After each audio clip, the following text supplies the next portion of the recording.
Exam form भरताना आपल्याला ABCID व अप्पर आय डी हा कंपल्सरी आहे.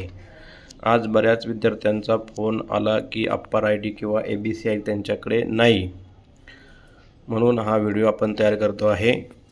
तर ज्या विद्यार्थ्यांनी ABCID तयार केला आहे म्हणजेच अप्पर आय डी तयार केलेला आहे ते विसरले असल्यास किंवा आता त्यांना मिळत नसल्यास किंवा ज्यांनी अजून तयार केलाच नाही त्यांच्यासाठी हा व्हिडिओ आहे. तर अप्पर आय डी कसा तयार करायचा, कारण की हा आपल्याला त्या परीक्षा फॉर्म भरताना कंपल्सरी आहे. अप्पर आय डी आणि ABCID हा एकच आहे, पहिल्यांदा समजून घ्यायचं आहे. तर कशा प्रकारे तयार करायचा, तर आपल्याकडे गुगलमध्ये जायचं, गुगलमध्ये सर्च करायचं. प्रथम ABCID असं एकत्र सर्च करायचं. नंतर पहिली जे आपल्याला दिसेल त्यावरती क्लिक करायचं. नंतर क्लिक केल्यावर अशी विंडो ओपन होईल आणि त्या विंडोमध्ये तुम्हाला इथे दिसेल बघा, लॉग इन रजिस्टर, इथं जायचं आहे आणि इथला स्टुडंट हा जो ऑप्शन आहे हा निवडायचा आहे. हा निवडला की नंतर इथं अदर आय डीवरती जायचं आहे आणि आधार कार्ड इथं टाकायचं आहे.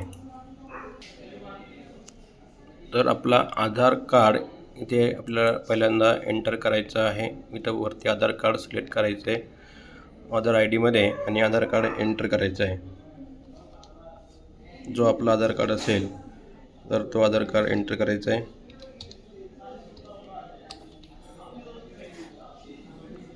नंतर आधार कार्ड एंटर केल्यानंतर इथं पिनलेस ऑथेंटिकेशनला क्लिक करायचं आहे आणि साइन इन असं म्हणायचं आहे. साइन इन म्हटलं की तुम्हाला विचारेल की OTP तुम्हाला कशावरती पाहिजे, तर खाली इथं बघा ऑप्शन आहे, you will receive an SMS on your mobile. इथं टिक मार्क करायची आहे आणि कंटिन्यू म्हणायचं आहे. कंटिन्यू म्हटल्यावरती आपल्या मोबाईलला एक OTP येईल, तर तो OTP इथे टाकायचा आहे.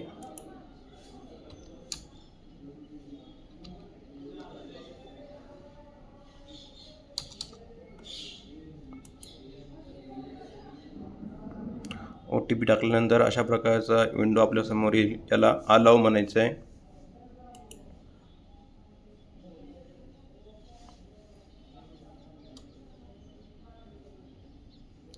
अलाव म्हटल्यानंतर इथे आपल्याला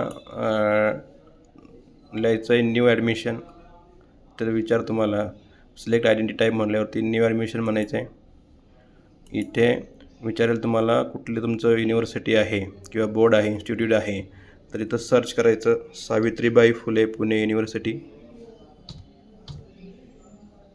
असं सर्च केल्यानंतर आपल्याला इथे बघा येईल सावित्रीबाई फुले युनिव्हर्सिटी आलं खाली, याच्यावरती सिलेक्ट करायचं आहे. नंतर इथं ॲडमिशन इयर आपल्याला विचारतील, ॲडमिशन इयर आपलं 2025 टाकायचं आहे. नंतर सबमिट म्हणायचं आहे. सबमिट म्हणल्यानंतर अशा प्रकारे तुमचा ABCID तयार होईल किंवा जर तुम्ही विसरला असेल तर तुम्हाला अशा प्रकारे तो दिसेल. तर मग तो ABCID जो काही आहे तो आपल्या प्रोफाईलमध्ये टाकायचा आहे आणि आपली एक्झामची प्रोफाईल पूर्ण करून एक्झाम फॉर्म भरायचा आहे. थँक्यू.